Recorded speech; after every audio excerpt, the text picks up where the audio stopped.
bonsoir à tous. Je suis Camille Beauchamp. Et effectivement, quand le thème de l'EPERO, j'ai vu que c'était construire, aménager autrement, ça m'a parlé parce que déjà, je suis ingénieure en aménagement urbain de formation. J'ai travaillé 15 ans en bureau d'études sur des projets divers et variés, infrastructures routières, ferroviaires, espaces urbains, évidemment. Et depuis peu, j'ai décidé de dédier mon activité à un espace sous-coté, clairement, le cimetière.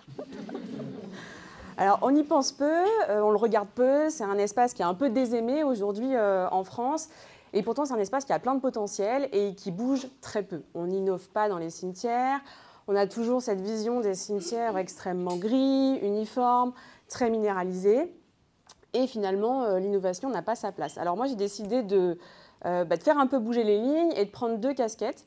La première, c'est que j'ai gardé mon métier d'ingénieur et aujourd'hui je fais du conseil aux collectivités sur leurs problématiques liées au cimetière.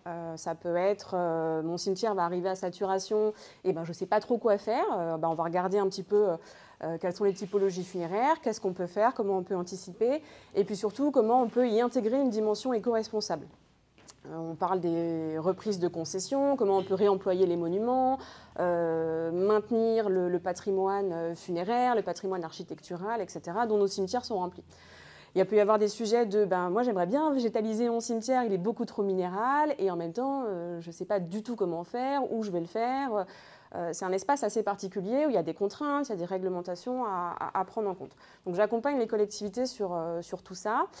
Et puis, accompagner les collectivités, c'est très bien. Elles sont gestionnaires de ces espaces, elles ont le pouvoir pour les faire évoluer. Il y en a qui vont carrément vers des cimetières naturels, des cimetières paysagers. Mais s'il n'y a que les collectivités qui agissent, on n'aura fait que la moitié du chemin.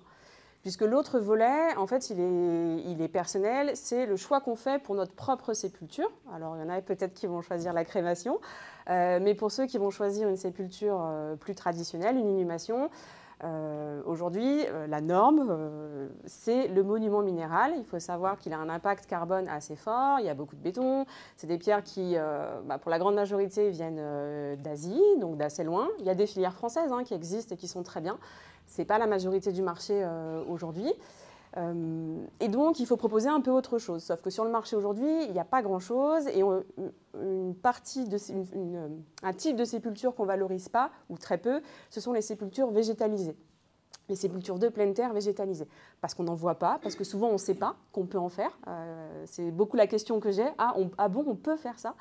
Et donc, pour donner envie aux gens d'aller vers ces sépultures végétalisées qui ont plein d'atouts, j'ai créé des stèles funéraires innovantes qui sont pensées pour ces sépultures végétalisées et qui sont aussi pensées pour la biodiversité. Donc, le projet s'appelle Cimelo. Il existe l'entreprise est créée depuis pas encore un an, donc c'est vraiment tout frais. Vous pouvez aller voir sur le site internet, cimelo.fr. C'est des stèles on a travaillé sur apporter de la couleur, apporter des décors qui n'évoquent pas le funéraire, qui sont plutôt inspirés par la nature. Et puis, on a des petites spécificités qui font qu'elles vont avoir un intérêt pour la biodiversité. On va proposer des semences qui vont être des semences locales, pensées pour apporter de la nourriture, de la ressource à la biodiversité et pour créer des sépultures qui vont avoir, on espère, moins d'impact, qui vont avoir moins d'impact que des sépultures traditionnelles. Tant sur offrir de la ressource alimentaire que préserver les cycles de l'eau, les cycles des sols. Je trouve que c'est un domaine dont on parle peu, mais qui est passionnant. En tout cas, moi, je suis passionnée et Pauline me dit 3 minutes 50.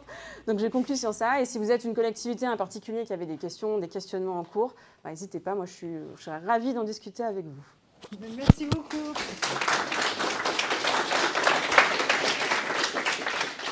Une présentation rondement menée. Est-ce qu'il y a des remarques, des questions? Alors, j'arrive. Hop.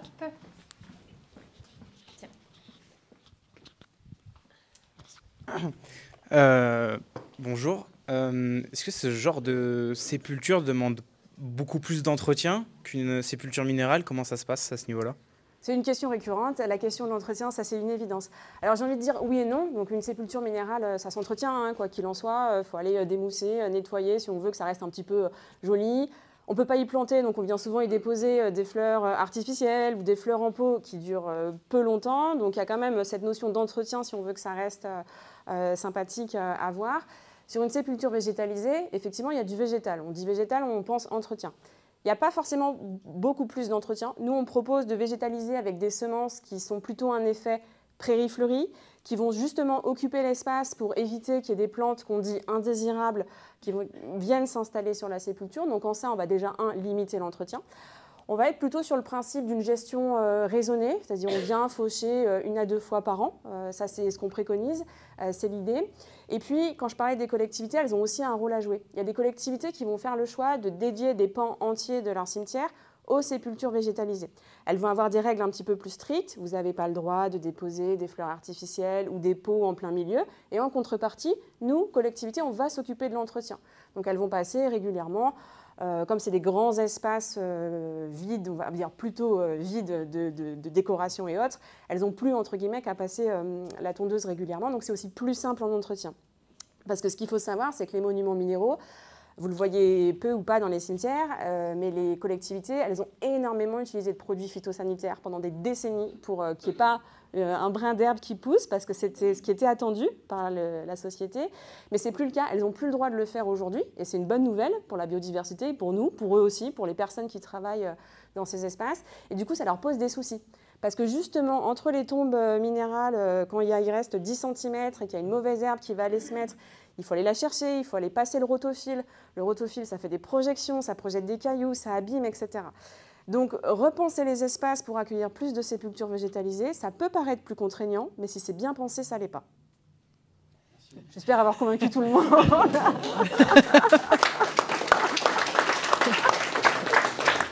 Je crois que l'argumentaire, il a fait mouche. Est-ce qu'il y a une autre... Deux questions. Hop. Ah oui, il y a du soleil, je vois que tout le monde est comme ça, et on n'avait pas pensé à ça. Alors moi, ce n'est pas une question, je vous avais vu au premier pitch.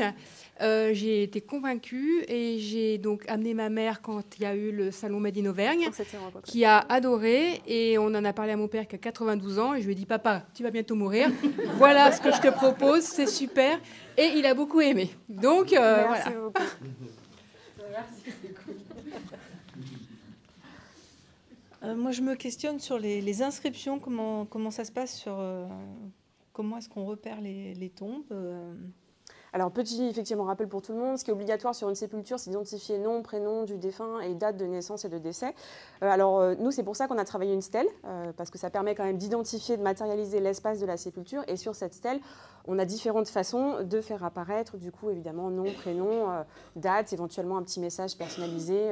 Voilà, on a développé des modèles qui sont, on va dire, sur catalogue, sur étagère, mais en fait, les demandes qu'on a aujourd'hui vont plutôt aller vers de la personnalisation. Les gens viennent pour le concept. Ah, j'adore ce modèle-là, j'adore ça. Mais est-ce que vous pourriez, moi j'aimerais mettre un petit message ou quelque chose. Donc à chaque fois, on va aussi adapter la demande. Mais évidemment, on fait figurer nom, prénom. Et c'est dans quelle matière du coup ? Alors aujourd'hui, on a choisi l'acier thermolaqué, ou l'acier brut ou thermolaqué, les deux sont possibles. Alors c'est un matériau qui peut être discutable d'un point de vue impact environnemental, ça j'en suis bien consciente. Pour autant, aujourd'hui, il permet quand même d'avoir une grande souplesse de réalisation. C'est un matériau qui est aussi constitué d'acier recyclé lui-même. Les fabricants évoluent pour avoir de plus en plus de parts d'acier recyclé. Et des fabricants vont aussi aujourd'hui sur des aciers qui sont dits bas carbone. Alors il faut faire attention à ce qu'on met derrière, c'est pas tout rose non plus. C'est un matériau qui est aussi recyclable en fin de vie. Mais pour aller encore plus loin dans la démarche, Cimelo a d'autres pistes de développement pour aller vers des matériaux encore plus vertueux et pour aller aussi vers du réemploi. Et là, ce qui peut être intéressant, c'est dans les cimetières anciens, on aime tous un peu ce cachet des cimetières anciens. On a des belles stèles qui sont sculptées, on voit un travail très artisanal, assez sympathique et qui souvent se perd, se dégrade, etc. Et on est en train aussi de se poser la question de voir comment on peut revaloriser ça. Donc c'est aussi une de nos pistes de développement. Est-ce qu'il y a une dernière question ? Deux dernières. Alors, des petites questions et des réponses rapides, du coup. Très bien. Oui, ça sera une petite question rapide. Nous, on s'est rencontrés il y a quelques années. On a été suivis ensemble par une structure. Du coup, je vois l'avancement. Juste pour savoir, est-ce que du coup, certaines communes ont accepté de libérer de l'espace et signer des contrats pour pouvoir aménager ce genre de stade ? Alors côté études, oui, parce que je faisais quasiment pas de publicité jusqu'à aujourd'hui sur mes activités de conseil et j'ai déjà fait 4 études qui sont en lien avec une des transitions de cimetière. sur le territoire, on va dire, autour de Clermont-Ferrand. Donc c'est très encourageant. Et côté activité Simélo, j'ai la collectivité de Pont-du-Château qui a investi dans des stèles et qui a, sous la forme, on a monté du coup sous le format expérimentation et on les a installés dans le cimetière. On les a donnés à voir dans le cimetière, on a expliqué la démarche, on les met en valeur. Voilà, pour leur donner... voilà. Donc oui, il y a des collectivités qui s'engagent et c'est chouette. Et j'aimerais qu'il y en ait plus. Et dernière question de... Dernière question. Alors, j'ai été formateur pendant 15 ans dans les cimetières en France, donc je n'ai pas la seule à aimer ce domaine. Et j'en ai vu voilà, pas mal en métropole, dom-tom. Effectivement, il y a pas mal de travail en dom-tom. En 2023, on a quand même 46% de crémation. Je suis aussi, voilà, personnellement, j'ai eu cette expérience-là. C'est assez impersonnel, je trouve, les jardins du souvenir. Pourquoi pas aussi se diversifier sur ce domaine-là, parce que voilà, on les met dans des petites cases au fond du cimetière, comme on peut, et c'est un peu dommage. On n'a pas oublié le côté cinéraire, évidemment.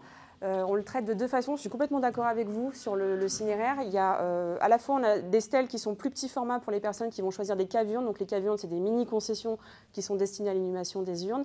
Et effectivement, sur le côté cinéraire, je suis totalement d'accord sur le côté un peu impersonnel et en tout cas très standardisé des jardins du souvenir, donc des espaces de dispersion qu'on va retrouver. Et on commence à avoir des demandes pour des communes pour créer des espaces de dispersion qui vont être justement un petit peu novateurs, un petit peu pensés différemment. Donc oui, c'est aussi une piste de développement parce qu'il y a aussi une attente et un besoin sur ça, complètement.